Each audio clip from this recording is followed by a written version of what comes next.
Hi, ഇന്നത്തെ വീഡിയോയിൽ നമ്മൾ വൈസ് പ്രസിഡന്റിനെ പറ്റിയിട്ടാണ് ഡീറ്റെയിൽഡ് ആയിട്ട് പറയാൻ പോകുന്നത്. വൈസ് പ്രസിഡന്റ് ആരാണെന്ന് എല്ലാവർക്കും അറിയാലോ. ഉപരാഷ്ട്രപതിയാണ് വൈസ് പ്രസിഡന്റ് എന്ന് പറയുന്നത്. അപ്പൊ നമുക്ക് വേണ്ട പോയിന്റ്സ് മാത്രം കൃത്യമായിട്ട് ലക്ഷ്മി ഗാന്ധിന്റെ ഇന്ത്യൻ പൊളിറ്റി വെച്ച് നമുക്ക് നോക്കാം. ആദ്യം നമുക്ക് നോക്കാം. വൈസ് പ്രസിഡന്റ് എന്ന് പറഞ്ഞു കഴിഞ്ഞാൽ post of vice president of is modelled on the lines of American vice president. നമ്മൾ കടമെടുത്തിരിക്കുന്ന അമേരിക്കൻ വൈസ് പ്രസിഡന്റ് ഉണ്ട്, അതുപോലെ തന്നെയാണ് നമ്മുടെ വൈസ് പ്രസിഡന്റിന്റെ ആ ഒരു പോസ്റ്റും കൊണ്ടുവന്നിട്ടുള്ളത്. നമുക്കറിയാം വൈസ് പ്രസിഡന്റ് എന്ന് പറഞ്ഞു കഴിഞ്ഞാൽ സെക്കൻഡ് ഹയസ്റ്റ് ഓഫീസ് ആണ്. നമ്മുടെ രാജ്യത്തെ ആദ്യത്തെ ഹയസ്റ്റ് ഓഫീസ് ഏതാ? പ്രസിഡന്റ് ആണ്. ആദ്യത്തെ പരമോന്നത പദവി പ്രസിഡന്റിന്. സെക്കൻഡ് പ്ലേസ് ആർക്ക് വരും? വൈസ് പ്രസിഡന്റിനാണ് വരുന്നത്. ഇനി എല്ലാവർക്കും അറിയാവുന്ന ഒരു കാര്യം, ആർട്ടിക്കിൾ 63 ഇന്ത്യൻ കോൺസ്റ്റിറ്റ്യൂഷനകത്ത് ആർട്ടിക്കിൾ 63-നകത്താണ് ആരെ പറ്റി പറയുന്നത്? വൈസ് പ്രസിഡന്റിനെ പറ്റിയിട്ട്, അദ്ദേഹത്തിന്റെ പോസ്റ്റിനെ പറ്റിയിട്ട് മെൻഷൻ ചെയ്യുന്നത്. ഓക്കെ, 3 പോയിന്റ്സ് പഠിച്ചു.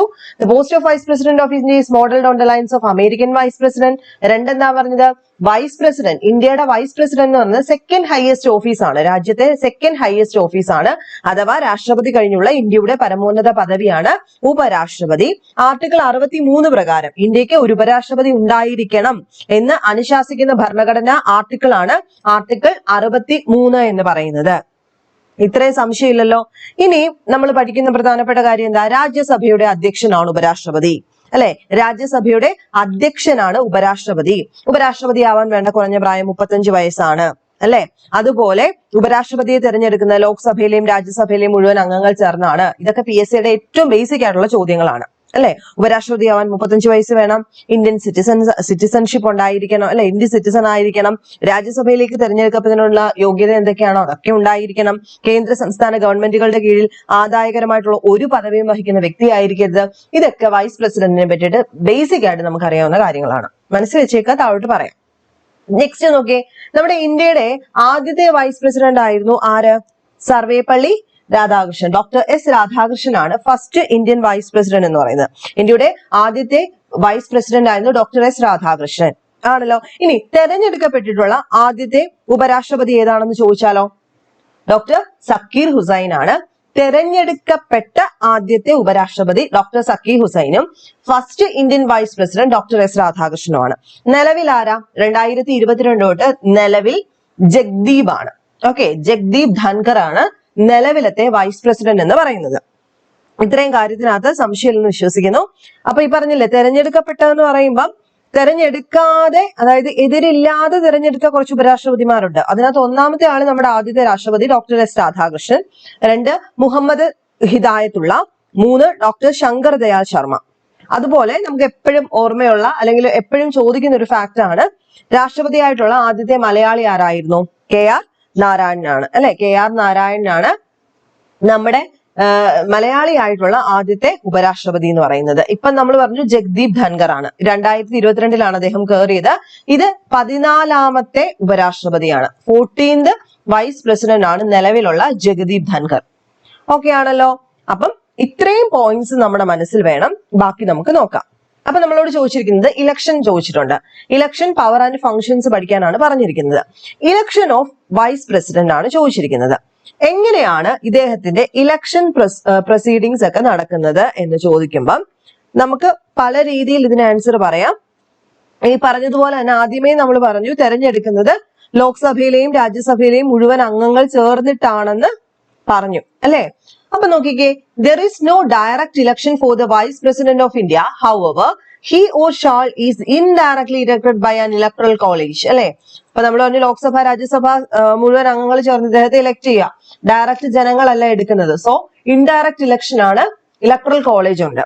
The election process is quite similar to that of the President of India, but the electoral college that elect president is different from the electoral college responsible for the election of vice president of India.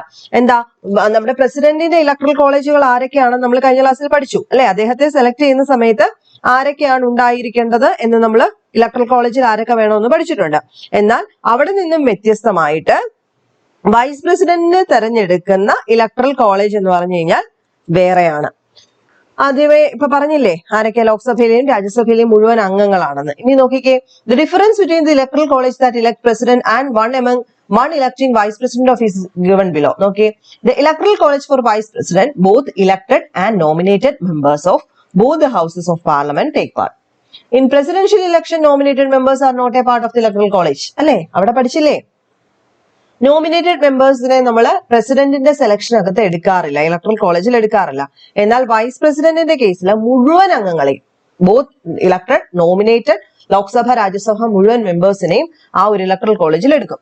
അതുപോലെ for vice president election states have no role to play unlike the president election where state legislative assembly elected members are a part of the electoral college. Vice പ്രസിഡന്റിന്റെ കേസിൽ സ്റ്റേറ്റിന് ഒരു തരത്തിലുള്ള റോളും ഇല്ല. എന്നാൽ president election ആകുമ്പോഴോ സ്റ്റേറ്റ് ലെജിസ്ലേറ്റീവ് അസംബ്ലിയിലെ ഇലക്ടഡ് മെമ്പേഴ്സ്, നോമിനേറ്റഡ് അല്ല, elected members are the part of the electoral college. അപ്പം ഇത്രയും കാര്യം ആലോചിക്കുക. വൈസ് പ്രസിഡന്റിന്റെ സെലക്ഷനകത്ത് ലോക്സഭയിലെയും രാജ്യസഭയിലെയും മുഴുവൻ അംഗങ്ങളും പങ്കെടുക്കും. ഓക്കെ ആണല്ലോ. ഇനി നോക്കിക്കേ, ക്വാളിഫിക്കേഷൻ നമ്മൾ ഓൾറെഡി പറഞ്ഞു, 35 വയസ്സായിരിക്കണം, ഇന്ത്യൻ സിറ്റിസൺ ആയിരിക്കണം, അല്ലെ? An Indian citizen who has completed 35 years of age is qualified to become the Vice President of India, given he is also qualified to be a Rajya Sabha member. അല്ലെ, രാജ്യസഭാ member ആവാൻ എന്തൊക്കെ കാര്യങ്ങൾ വേണോ ആ യോഗ്യതയൊക്കെ ഉണ്ടായിരിക്കണം. Indian citizen ആയിരിക്കണം, 35 വയസ്സ് വേണം. ഇതാണ് ബേസിക് ആയിട്ട് വേണ്ടത്. അതുപോലെ he should not be a member of either Lok Sabha or Rajya Sabha. If he is elected as a vice president, when he has a seat in either of the house, he is deemed to have vacated that seat on his first day in the office. ഇദ്ദേഹം ലോക്സഭയിലെയോ രാജ്യസഭയിലെയോ മെമ്പറായിട്ടിരിക്കാൻ പറ്റില്ല. In case ആണെങ്കിൽ തന്നെ ഇദ്ദേഹം ഓഫീസിൽ join ചെയ്യുന്നതിന്റെ ആ first day തന്നെ ആ പദവി ഉപേക്ഷിക്കണം. He also is not allowed to hold any office of profit under union government, state government, public authority and local authority. പറഞ്ഞുകൊണ്ട് തന്നെ കേന്ദ്ര സംസ്ഥാന ഗവൺമെന്റുകളുടെ കീഴിൽ ആദായകരമായ പദവികൾ വഹിക്കുന്ന ഒരു തരത്തിലുള്ള വ്യക്തിയും ആയിരിക്കരുത്. ഇത്രയുമാണ് ഇദ്ദേഹത്തിന്റെ ക്വാളിഫിക്കേഷൻ എന്ന് പറയുന്നത്. ഇനി മറ്റു ആൾക്കാർക്കൊക്കെ, അതായത് മറ്റു ക്വാളിഫൈഡ് ആയിട്ടുള്ള ആൾക്കാർ ആരൊക്കെയാണ് vice president of India ആവാനുള്ളത്?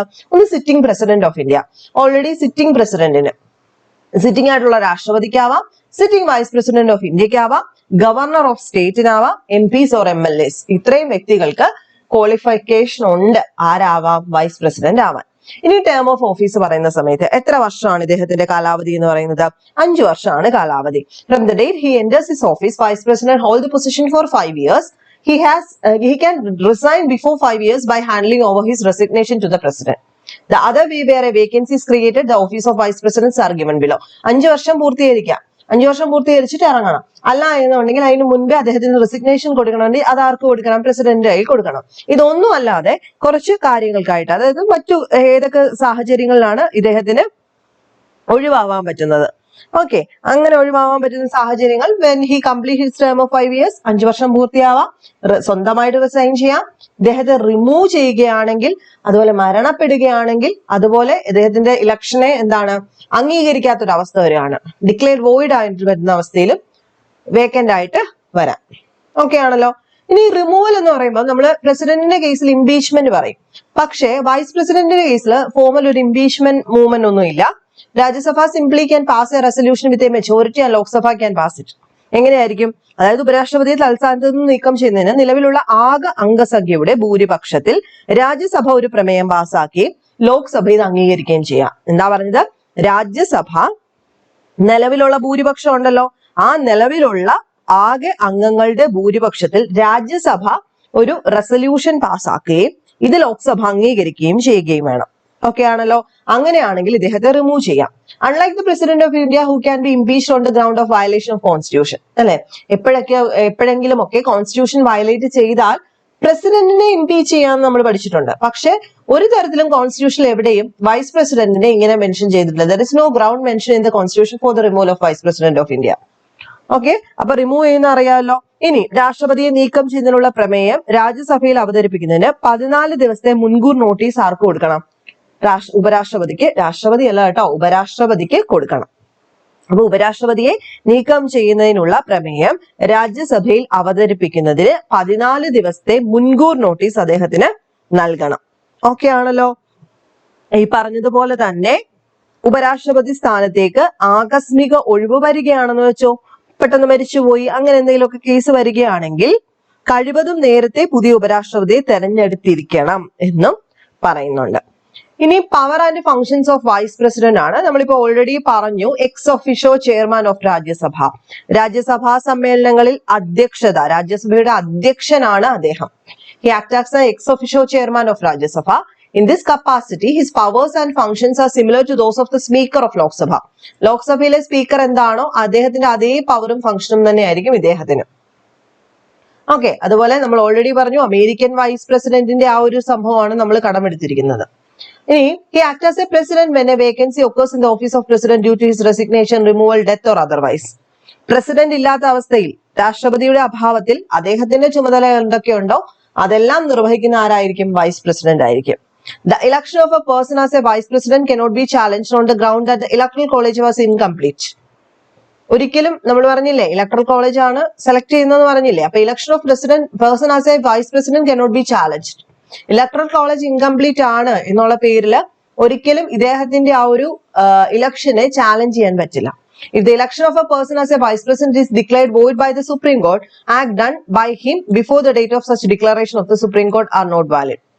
Okay, ഈ പറഞ്ഞതുകൊണ്ട് തന്നെ ഏതെങ്കിലും തരത്തില് ഈ പെട്ടെന്ന് നമ്മൾ പറഞ്ഞു 14 ദിവസത്തെ നോട്ടീസ് കൊടുക്കണമെന്ന് പറഞ്ഞു അല്ലെ, അത് പെട്ടെന്നൊന്നും അങ്ങനെ മാറ്റാൻ പറ്റില്ല.